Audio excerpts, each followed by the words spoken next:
Hello മക്കൾസ്, welcome back to Xylem learning. It's me JK. എൻ്റെ പൊന്നുമക്കളെ, നിങ്ങളേവരും പ്രതീക്ഷയോടെ കാത്തിരിക്കുന്ന നമ്മുടെ സ്വന്തം ഫിസിക്സിൻ്റെ എക്സാം നാളെ നടക്കാൻ പോവുകയാണ്.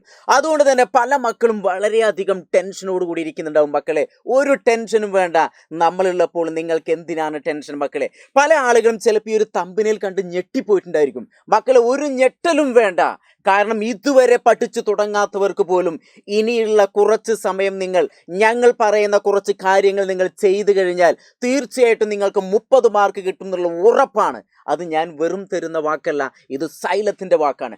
മക്കളെ, തീർച്ചയായിട്ടും നോക്കാം. നമുക്ക് ചാപ്റ്ററിനകത്തിലേക്ക് കിടക്കുമ്പോൾ നിങ്ങൾ ഇനി വളരെ കുറഞ്ഞ സമയം കൊണ്ട് എങ്ങനെ പഠിക്കണം? ഒറ്റയ്ക്കിരുന്നാൽ പഠിത്തം കംപ്ലീറ്റ് ആവുമോ? ഇല്ല, ഒരു കാരണവശാലും ഇല്ല.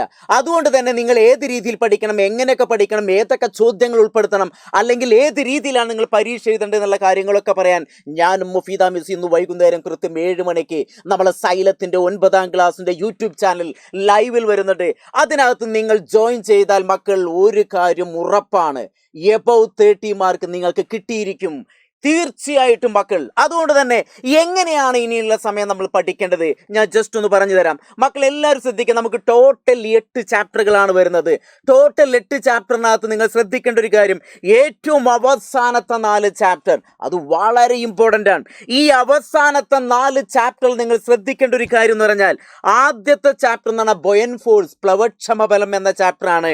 ഇനി ഏറ്റവും അവസാനത്തെ ചാപ്റ്റർ എന്ന് പറഞ്ഞാൽ സൗണ്ട്, ശബ്ദവുമായി ബന്ധപ്പെട്ട ചാപ്റ്ററാണ്. ഈ ചാപ്റ്റർ എന്ന് പറഞ്ഞാൽ 2 ചാപ്റ്റർ വളരെ ഈസിയാണ്. അതുകൊണ്ട് തന്നെ ഇതൊന്നൊരു ചോദ്യം വന്നാൽ നിങ്ങൾ തെറ്റിക്കാൻ പാടില്ല. ഈ ഒരു ചാപ്റ്ററിൽ നിന്ന് ഞങ്ങൾ ഏകദേശം 15-30 ചോദ്യങ്ങൾ ഞങ്ങൾ സെറ്റാക്കിയിട്ടുണ്ട്.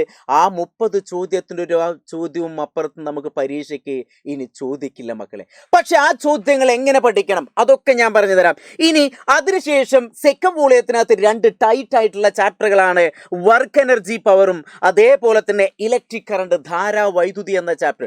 എല്ലാ കുട്ടികളും പേഴ്സണലായിട്ട് മെസ്സേജ് ചെയ്യുന്നുണ്ട്, സാറേ ഇലക്ട്രിക് കറണ്ട് എനിക്ക് പഠിക്കാൻ പറ്റുന്നില്ല. ഈ ഇലക്ട്രിക് കറണ്ടിനകത്ത് നിങ്ങൾ വെറും 15 ചോദ്യങ്ങൾ മാത്രം പഠിച്ചാൽ മതി. ആ 15 ചോദ്യങ്ങളുമായിട്ടാണ് ഇന്ന് കൃത്യം 7 മണിക്ക്, ഞാൻ ഒരിക്കൽ കൂടി പറയുന്നു, വൈകുന്നേര സമയത്ത് ഞങ്ങൾ ലൈവിൽ വരുന്നത്. അപ്പോൾ ആ ചോദ്യങ്ങൾ എങ്ങനെയായിരിക്കും, ഏതൊക്കെയാണ് ചോദ്യം എന്നൊക്കെ നമ്മൾ അവിടെ ഡിസ്കസ് ചെയ്യും മക്കളെ. ഇനി അതിനുശേഷം നമ്മൾ ശ്രദ്ധിക്കേണ്ട ആദ്യത്തെ വോളിയം എന്ന റിഫ്രാക്ഷൻ ഓഫ് ലൈറ്റ്, പ്രകാശത്തിൻ്റെ അപവർത്തനം. ആ അപവർത്തനം എന്നുള്ള ചിത്രത്തിനകത്ത് അല്ലെങ്കിൽ ആ ഒരു ചാപ്റ്ററിനകത്ത് ഫുൾ ചിത്രങ്ങൾ വളരെ ഇമ്പോർട്ടൻ്റ് ആണ്. ഇനി ഇക്വേഷൻ ഓഫ് മോഷൻ, എല്ലാ കുട്ടികൾക്ക് ബുദ്ധിമുട്ടായി ഗ്രാഫുകൾ വരയ്ക്കാനുള്ള ആ ചാപ്റ്റർ. അതിനകത്താണ് S=UT + ½ AT², V=U + AT, V²=U² + 2as അങ്ങനെയുള്ള ഇക്വേഷനൊക്കെ വരുന്നു. പിന്നെ തേർഡ് ചാപ്റ്റർ എന്ന ലോസ് ഓഫ് മോഷൻ, ചലന നിയമങ്ങളുമായി ബന്ധപ്പെട്ട് ന്യൂട്ടൻ്റെ first law, second law, third law. അതിൽ ഏറ്റവും ഇമ്പോർട്ടൻ്റ് ന്യൂട്ടൻ്റെ തേർഡ് ലോ. പിന്നെ മൊമെൻറ്റവുമായി ബന്ധപ്പെട്ട കാര്യങ്ങളൊക്കെ നമ്മൾ അതിനകത്ത് പഠിക്കും. അവസാനം നമുക്ക് അതിനകത്ത് വരുന്ന ഗ്രാവിറ്റേഷൻ എന്നുള്ള ചാപ്റ്റർ, ഗ്രാവിറ്റേഷൻ, ഗുരുത്വാകർഷണം, ഇതിനകത്തും നമുക്ക് പ്രോബ്ലങ്ങൾ നമ്മൾ പ്രതീക്ഷിക്കണം.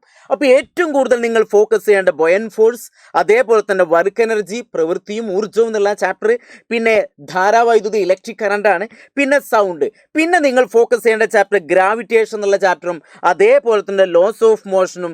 പിന്നെ ഇതിൽ രണ്ടും ഏതാണ് പരീക്ഷയ്ക്ക് പഠിക്കേണ്ടതെന്നുള്ളത് ഞങ്ങൾ വൈകുന്നേരം പറഞ്ഞു തരും മക്കൾ. ഇനി എപ്പോഴും ഒരു ചോദ്യം ഞാൻ പറഞ്ഞില്ലേ, അതായത് പല കുട്ടികൾക്കും ഇനി എങ്ങനെ പഠിക്കേണ്ട യാതൊരു ഐഡിയ ഇല്ല. ആ ഐഡിയ മനസ്സിലാക്കാനാണ് ഞാൻ ഈ കാര്യങ്ങളൊക്കെ പറയുന്നത്.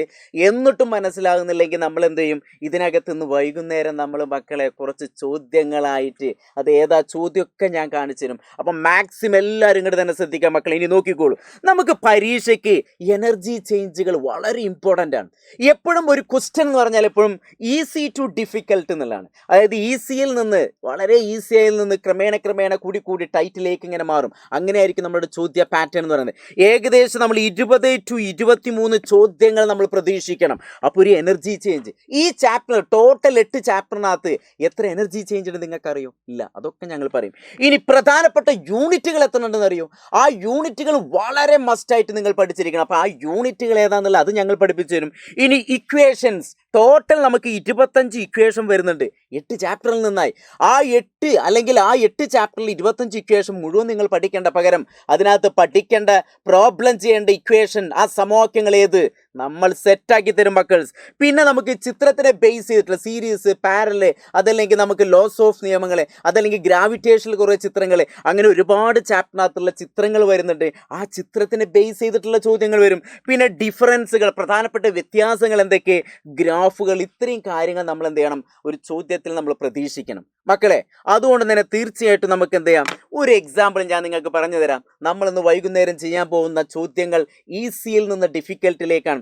നാളത്തെ ക്വസ്റ്റ്യൻ പേപ്പർ കിട്ടുമ്പോൾ അതിനകത്ത് നിങ്ങൾ കാണുമ്പോഴും വാ, ഇതൊക്കെ ഇന്നലെ പറഞ്ഞ ചോദ്യങ്ങളായിരുന്നു, അല്ലെങ്കിൽ ഇതേപോലെ തന്നെ ഈസിയിൽ നിന്ന് ഡിഫിക്കൽട്ടിലേക്കാണ് ചോദ്യങ്ങൾ പോകുന്നത്. അപ്പോൾ ആ ചോദ്യങ്ങളൊക്കെ എങ്ങനെ പഠിക്കണം? ഹലോ ഗായ്സ്, മാക്സിമം ഇങ്ങോട്ട് ശ്രദ്ധിക്കൂ. ഞാൻ പറയുന്ന വാക്കുകളിലേക്കും സ്ക്രീനിലേക്കും മാത്രമായിരിക്കട്ടെ ശ്രദ്ധ. മക്കളെ നോക്കൂ, ഇവിടെ ഒരു എക്സാമ്പിൾ, സിമ്പിളായിട്ടുള്ളൊരു എക്സാമ്പിൾ ഞാൻ കാണിച്ചു തരാം. ഇവിടെ സിമ്പിളായിട്ടുള്ളൊരു എക്സാമ്പിൾ എന്നാണ്, പരീക്ഷയ്ക്ക് വോൾട്ട് ബൈ അല്ലെങ്കിൽ വോൾട്ട് പെർ ആംബിയർ അല്ലേ, volt per ampere is equal to dash എന്ന് ചോദിച്ചാൽ നിങ്ങളിനി അന്തം വിട്ടിരിക്കാൻ പാടില്ല മക്കളെ. നോക്കിക്കോളൂ, അതായത് R is equal to V by I, ഇങ്ങനെ ഒരു ഇക്വേഷൻ നിങ്ങൾ പഠിച്ചിട്ടുണ്ടല്ലോ. അത് ഏത് ലോ പ്രകാരമാണ് അല്ലേ? നമ്മൾ ഓംസ് നിയമം, ഓംസ് ലോ പ്രകാരമുള്ള ഇക്വേഷനാണ് R is equal to V by I എന്നല്ലേ. ഇതിൽ വി എന്ന് പറഞ്ഞാൽ വോൾട്ടേജ്, പൊട്ടൻഷ്യൽ ഡിഫറൻസ്, അതിൻ്റെ യൂണിറ്റാണ് വോൾട്ട്. ബൈ കറണ്ട് എന്ന് പറഞ്ഞാൽ ആംബിയർ, അതിൻ്റെ യൂണിറ്റാണ് ആംബിയർ. അതിനെയാണ് വോൾട്ട് പെർ ആംബിയർ എന്ന് പറയുന്നത്. അതിനെയാണ് നമ്മൾ പറയുന്ന പേര് ഓം. എന്താണ് പേര് പറയുക?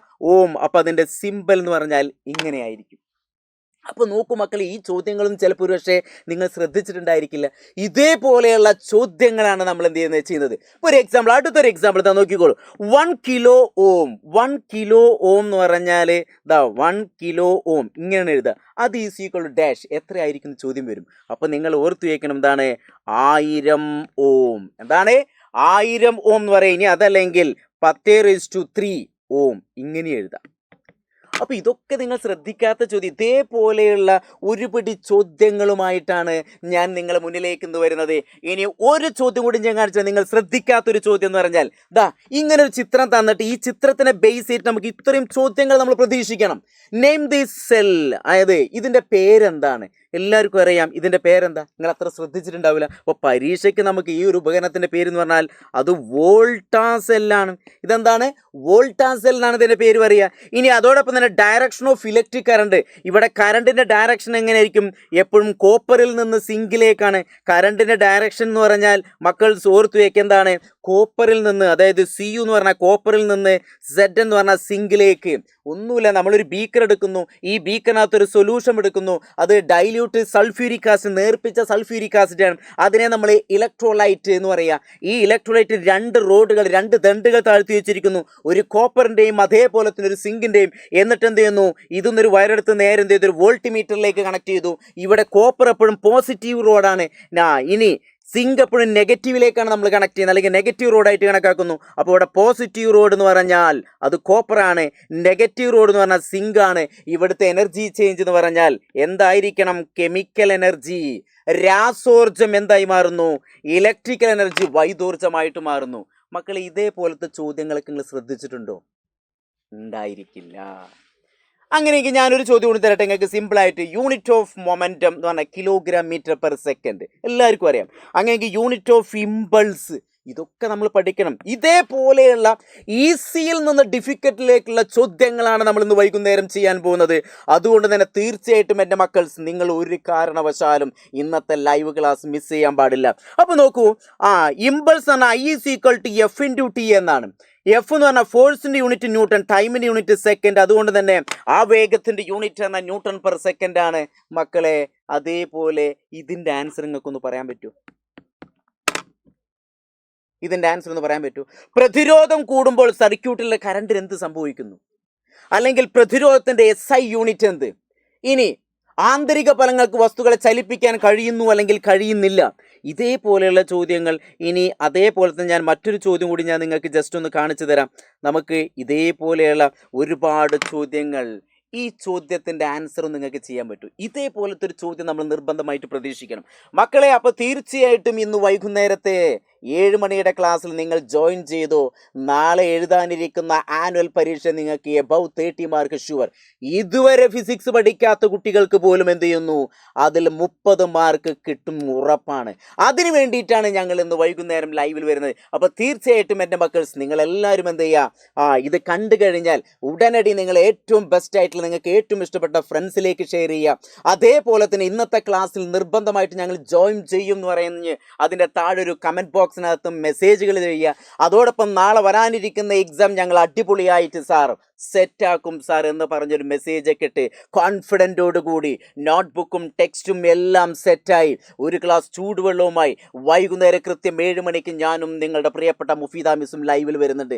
അപ്പോൾ തീർച്ചയായിട്ടും ഇത്തരത്തിലുള്ള ഒരുപാട് ചോദ്യങ്ങൾ നമുക്ക് സെറ്റ് ചെയ്യാനുണ്ട്. ഈ ചോദ്യങ്ങളൊക്കെ നമ്മൾ എന്ത് ചെയ്യും, ഇന്ന് പഠിച്ച് നാളെ പരീക്ഷയ്ക്ക് സെറ്റാക്കും. മക്കളെ, ഞാനിത് വെറുതെ പറയുന്നല്ല, ഇപ്പോഴും ഓർത്ത് വയ്ക്കുക. എത്ര ചാപ്റ്റർ ഉണ്ട് പോലും അറിയാത്ത കുട്ടികൾ ഇതിനകത്തുണ്ടായിരിക്കാം. ആ ചാപ്റ്ററിനകത്ത് ഏതാണ് ഇമ്പോർട്ടൻ്റ് ചാപ്റ്റർ ഏതാണെന്നറിയില്ല, ഇമ്പോർട്ടൻ്റ് ആയിട്ടുള്ള ഇക്വേഷൻ ഏതാണെന്നറിയില്ല. ആ ഇക്വേഷനുകളൊക്കെ എന്ത് ചെയ്യുന്നു, നമ്മളിന്ന് വൈകുന്നേരം പഠിച്ച് സെറ്റാക്കാൻ പോവുകയാണ്. അപ്പോൾ തീർച്ചയായിട്ടും വൈകുന്നേരത്തെ ക്ലാസ് നിങ്ങൾ ജോയിൻ ചെയ്യുക, വരാനിരിക്കുന്ന പരീക്ഷ ഈസിയാക്കാം.